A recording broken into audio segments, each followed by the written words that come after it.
ప్రేమ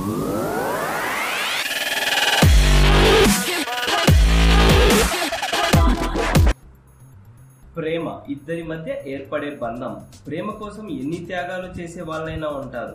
ప్రేమ పేరు చెప్పి మోసం చేసే హైటెక్ మోసగాళ్లు కూడా ఈ మధ్య కాలంలో ఎక్కువైపోయారు. ఓ ఇద్దరు వ్యక్తులకు ఆన్లైన్లో పరిచయం అయింది. ఆ పరిచయం ప్రేమగా మారింది.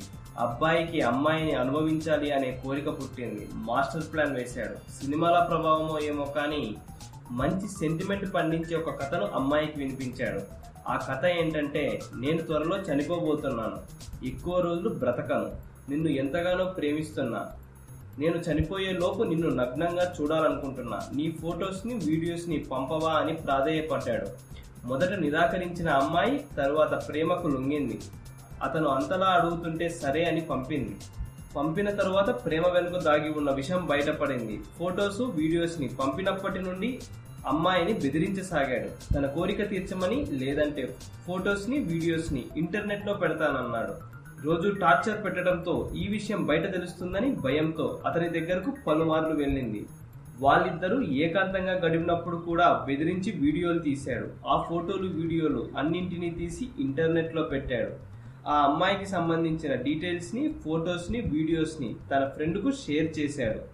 తన ఫ్రెండ్ కూడా కోరిక తీర్చమని ఆ అమ్మాయిని బెదిరించాడు. తీవ్ర మానసిక ఒత్తిడికి గురైన ఆ అమ్మాయి సైబర్ క్రైమ్ పోలీసులను ఆశ్రయించింది. పోలీసులు ఇద్దరిని అరెస్టు చేశారు. ముఖ్యంగా అమ్మాయిలు తెలుసుకోవాల్సింది ఏంటంటే, ప్రేమ పేరుతో మోసం చేసే మోసగాళ్లు హైటెక్ ప్రపంచంలో ఎక్కువైపోయారు. హై టెక్నాలజీ వాడి ప్రేమను అడ్డు పెట్టుకుని కోరిక తీర్చుకొని ఆ వీడియోల్ని ప్రపంచం ముందు పెడుతున్నారు. వీటి వల్ల ఎంతో మంది అమ్మాయిలు ఆత్మహత్యలు చేసుకుంటున్నారు. వాళ్ళ జీవితాలు దుర్భరమైపోతున్నాయి. మిమ్మల్ని వేధిస్తుంటే భయపడకండి, వారికి లొంగిపోకండి, మీ జీవితాన్ని నాశనం చేసుకోకండి. ధైర్యంగా పోలీసులకు గాని లేదా సైబర్ క్రైమ్ పోలీసులకు గాని వెంటనే తెలుపండి. మీ జీవితాన్ని కాపాడుకోండి.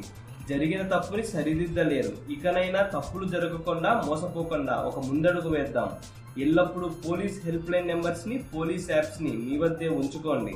ఈ వీడియో కనుక మీకు నచ్చినట్లయితే లైక్ చేయండి, కుదిరితే షేర్ చేయండి. ఛానల్ ని సబ్స్క్రైబ్ చేయడం మాత్రం మర్చిపోకండి. మరిన్ని ఇంట్రెస్టింగ్ అప్డేట్స్ తో మీ ముందుకు వస్తాను.